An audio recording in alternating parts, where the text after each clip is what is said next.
Hello again. Ask any Trump loyalist and he will tell you the American deep state is out to undermine their president. Deep state meaning the military and the intelligence community. This conspiracy theory runs pretty deep with the current inhabitants of the White House. Here's more. Is the American deep state out to take down their own president? Check out what Newt Gingrich, Republican and former Speaker of the House of Representatives, said less than 3 months ago. Of course the deep state exists. There's a permanent state of massive bureaucracies that do whatever they want and set up deliberate leaks to attack the president. Now read this tweet from Trump. Information is being illegally given to the failing NY Times and Washington Post by the intelligence community, just like Russia. The real scandal here is that classified information is illegally given out by intelligence like candy. Very un-American. Trump strategist Steve Bannon, who briefly served on the National Security Council, has published a slew of articles on the existence of America's deep state, comprising members from the defense and intelligence communities. He and other Trump loyalists believe the deep state is undermining the president personally, with damaging calculated leaks and sabotaging his policy agenda. Gingrich says this is what the deep state does. They create a lie, spread a lie, fail to check the lie, and then deny that they were behind the lie. But former FBI Director James Comey, who in Trump's eyes probably represents the deep state, says the president is at fault. Although the law required no reason at all to fire an FBI director, the administration then chose to defame me and, more importantly, the FBI by saying that the organization was in disarray, that it was poorly led, that the workforce had lost confidence in its leader. Those were lies. Intelligence officials say leaks happen all the time. They are generally done from a spirit of patriotism and to protect democracy. In Trump's case, it stems from mistrust, from his public attacks on the intelligence community, which gives an advantage to foreign powers to interfere. Bureau Report, WION. Joining us on this, Glenn Carl, American writer and former intelligence officer from Massachusetts. Stephen Golub, international affairs expert with us from California. Good evening to both of you. Stephen, we've taken it up as promised yesterday on the show with you. And Glenn Carl, they're blaming the deep state. A few years back, that would have included you.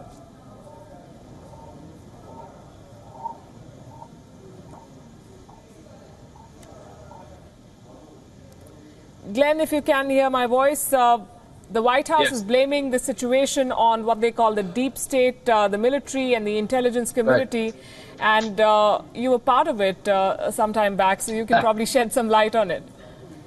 I can, yes. I thought that Stephen was going to weigh in, but I'm happy to. I think that the subject of this report is perhaps the most important issue facing America. It's a larger issue than the incompetence and venality and probably treason of Trump and members of his entourage, because the deep state is a concept that comes out of the far right and fascism. To call it alt-right is to somehow launder the true import and significance of what this means. And Newt Gingrich is betraying the country he claims to serve by spreading the assertion, the thought, the assumption that there is such a thing as the deep state. No. What James Comey was talking about, what everyone else is talking about, is the rule of law, the functioning of democracy, and the obligations of a bureaucracy to fulfill their oaths to the Constitution. There's no such thing as the deep state. It truly comes from fascism. So it's a very alarming, profoundly dangerous development that supposedly mainstream responsible politicians are now using this to defame people trying to uphold the law and protect the Constitution. This is a grave, grave issue for the United States. Stephen Golub, for months I've been trying to find a guest who will defend Donald Trump. I haven't been able to, so I'll play the devil's advocate here. Corey Lewandowski said that James Comey represents the deep state and everything that is wrong with Washington and should face prosecution. Is leaking memos okay? Under these circumstances, perfectly, and thanks for having me. And basically, I couldn't agree more with your other guest. I might shade things a bit less strongly in how I describe the situation, but basically, I think he nailed it correctly. No, leaking this memo, which was just Trump's recollection of, if you're talking about specifically what Comey did, just Comey's recollection of his conversation with Trump is not problematic at all. More broadly, these kinds of leaks have gone on for years and decades under many types of administrations.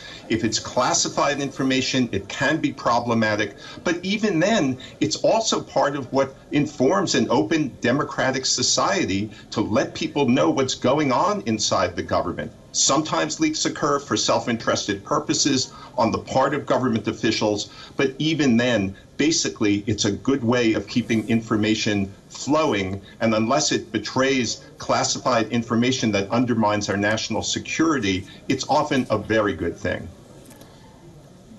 Glenn Carl, the big question, of course, in the American press now is, are there tapes? But how damaging is the stuff that is already out in public domain? Well, the good news from a true patriot's perspective, from someone who embraces and devotes his life and was actually willing to give it, as many of my colleagues have, to the Constitution, is that Comey testified and does have contemporaneously written memoranda, notes, minutes of his conversations, and that we are now discussing this. So incrementally, this was a good step for the affirmation of the rule of law and against, frankly, the usurpation of our laws and our power by people who are, and I'll speak frankly because the American political discourse continues to avoid it, fascists.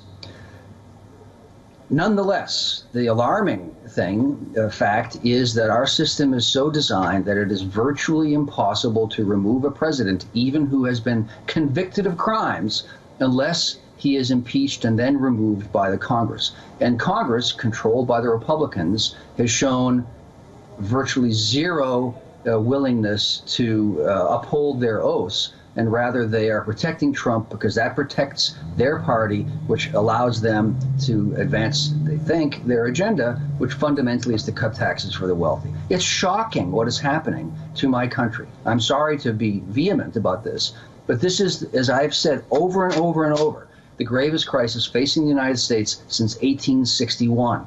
People need to realize this. This is not politics as normal. It's not a spat. The deep state does not exist, and the allegations that it does undermine American democracy. Stephen Golub, look at Donald Trump's reaction. He's called Comey a leaker and a liar. So as things stand right now, it's Trump's word against his former FBI directors, unless they find more proof. Well, Comey has a lot more credibility than Trump does. Trump is a demonstrated serial liar. I mean, it's in terms of the election campaign, independent fact checkers found that he lied far more egregiously and extensively than the normal misleading statements of politicians. He really broke the barrier in that regard.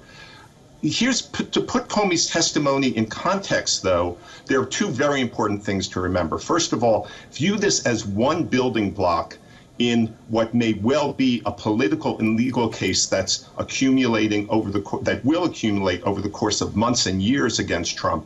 Comey is a part of that, but Robert Mueller and other independent agencies operating may be accumulating more information and more data against Trump to build the case for impeachment, or at least to undermine him politically and legally. The other context to really keep in mind here, and I think Glenn got at this, but I want to expand on it a bit. This is in the context of Russia interfering with U.S. elections and the very real possibility or likelihood that it will continue to do so. So it's not just a matter of obstruction of justice on the part of the president or his associates. It's the matter of the underlying issue that triggered all this was a real threat and attack on U.S. democracy. And that's really the context in which this is operating that's so dangerous to our country, in addition to the ways that Glenn identified.